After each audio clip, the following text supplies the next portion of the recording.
Bonjour Ludovic Leclerc, votre analyste pour BudgetInvestor.be. Voici la mise à jour en vidéo de mon avis hebdomadaire concernant les indices CAC 40 et S&P 500. Alors on va d'abord commencer par notre ami le S&P 500. Vous le voyez, hein, cette semaine, une semaine tout haussière où on est venu rejoindre le point haut des 2095 points. 2095 qui a été dépassé, donc on est ici sur les futurs, parce que c'est important de le savoir, parce que les futurs sont toujours cotés un peu avant l'ouverture de l'indice et surtout un peu après, et donc on peut avoir des conséquences différentes en fonction des points de clôture sur les futurs.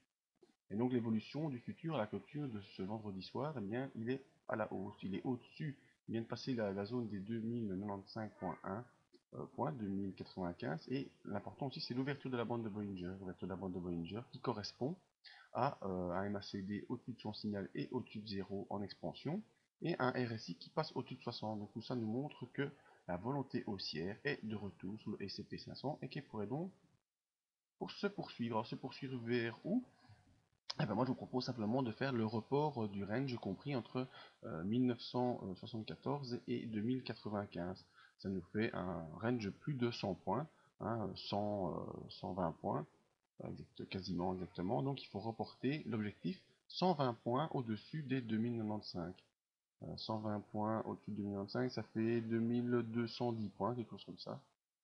À peu près ici. Voilà, j'ai mis 2208, mais donc on a notre prochain objectif qui est ici. Il faudra confirmer dès lundi la sortie de ce grand range horizontal, confirmation qui semble être apportée par l'ouverture des bandes de Bollinger, par l'indicateur d'impulsion. Donc il faudra bien sûr observer une poursuite en direction des 2208 points. Alors cette sortie ne se fera pas de manière spectaculaire et avec on n'arrivera pas à 2208 en 3 bougies, on aura bien sûr une consolidation avec un possible retour, mais première chose à faire, c'est d'abord franchir les 2095.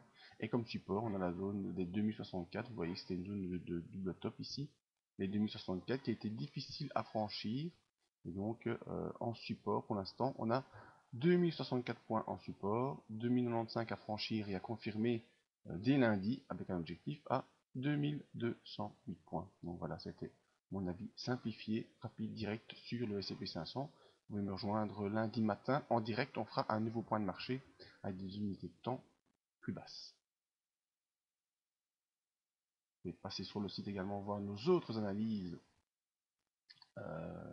pour les perspectives de cette semaine et venir pourquoi pas dans notre zone de formation où il y a des formations au trading sur la méthode que j'utilise et la zone d'exemple live qui, vous voyez, pour le mois de janvier a déjà bien fonctionné, mis à part le marché US qui était en janvier en consolidation, mais le mois de février sera très bon.